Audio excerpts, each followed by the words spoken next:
Hello everyone. This video we're going to take a look at the bandsaw and learn about all the safety facts that we need to know for it.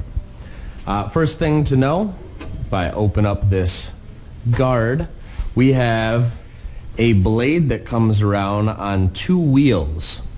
What's going to happen is this blade is going to spin clockwise, and the blade's going to come around and it's going to pull down on our piece of material.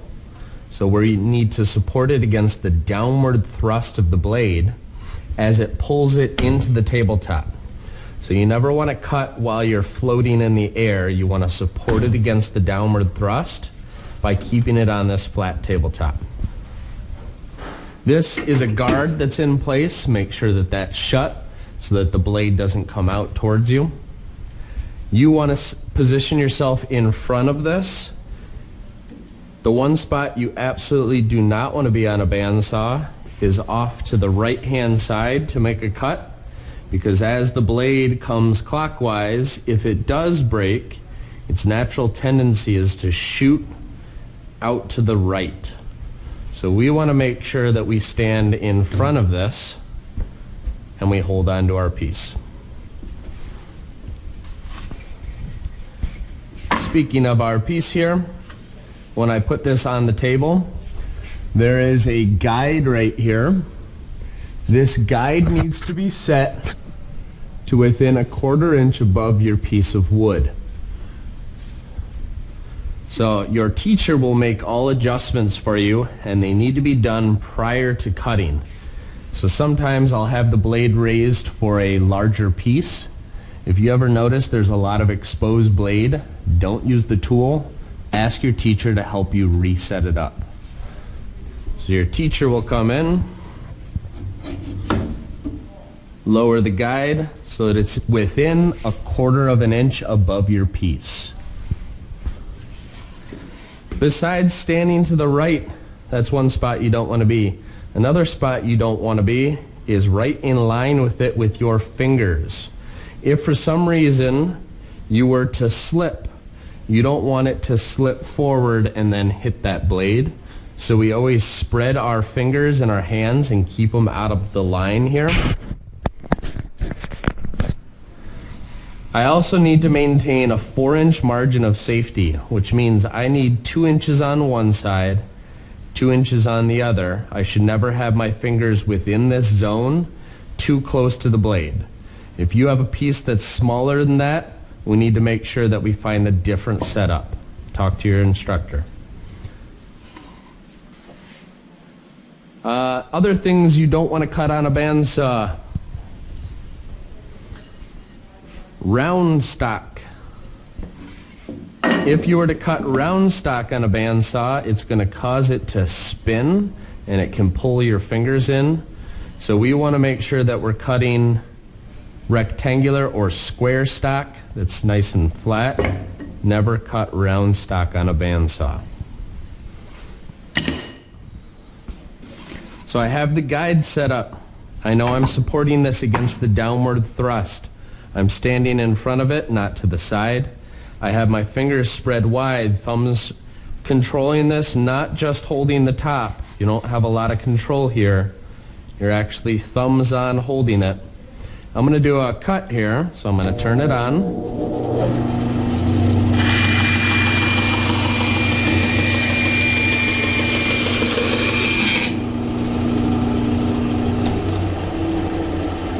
Okay? Now, as this is stopping, it is your job to stay at the tool while it's running. It is still your tool until that is done spinning. We don't want someone to walk up and not know that that's running and accidentally touch the blade. I have some curve cuts on here ready to go. Now, if I have these long curve cuts, I want to do something called relief cuts. Straight in, straight out, straight in, straight out.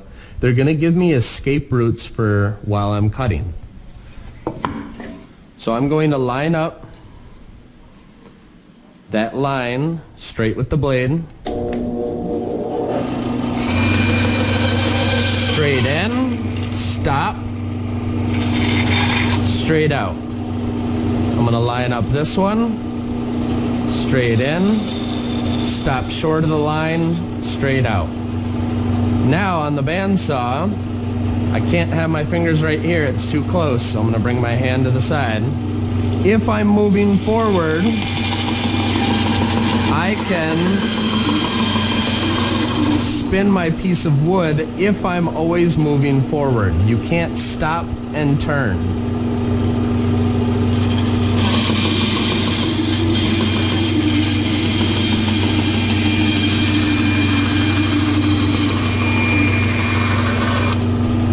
Now if I have scraps of wood here, you need to take a push stick to push them out. It needs to be a piece of scrap wood that's at least 8 inches long. Push all of that material. You can just shove it out the back there. Put your push stick back down. Now let's say you forgot to make relief cuts. And you got yourself stuck in a long curved cut. Instead of trying to back out of a long curved cut where you could pull the blade off of these wheels, you're going to shut the machine off, allow the blade to stop completely. Again, I don't want to yank that blade off of these wheels up here. So I'll let this stop.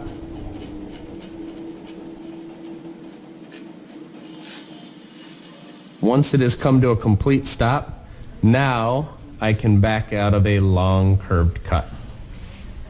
So use relief cuts, escape routes for you, so that you don't get caught in these long curves.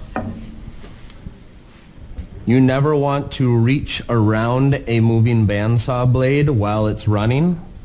That's why we'll use our push stick to poke it free. You never want to try and clean off the tabletop with your hands. While it's running, we'll use that push stick to clean off the big pieces.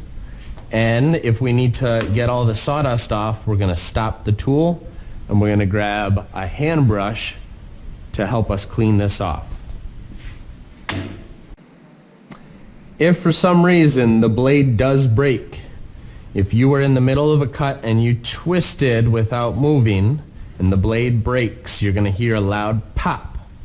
If that happens, your natural tendency is to move away from it, but I need you to fight that. This is your tool. Before you walk away from it, if it breaks, you need to shut the machine off and then step back and wait for the bandsaw to stop completely. We're going to know that it's broken. Your teacher's going to help you guys out.